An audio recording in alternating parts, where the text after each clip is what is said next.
draws also from a Chinese cosmology, which is one that sees the relationships between things as intimately and always connected as parts of a whole.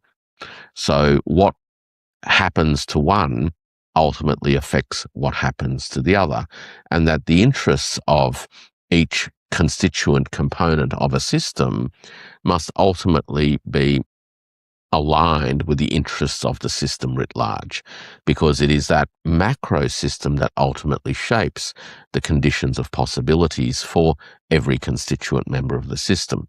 In practical terms, what that really means is that Beijing has a view that the interests and needs and aspirations of the United States and its peoples, together with those of China and its peoples, are actually co-determinant.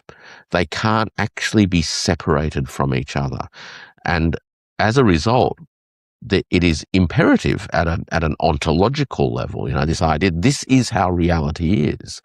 And so we can't define our interests separate to acknowledging that you have interests too.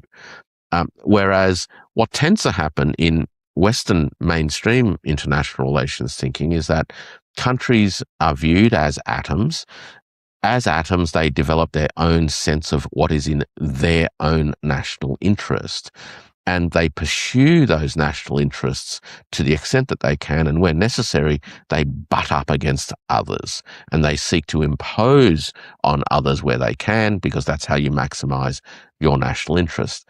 China's actually saying, look, peoples and civilizations and societies and countries actually don't exist that way at all. They exist in a state of permanent entanglement.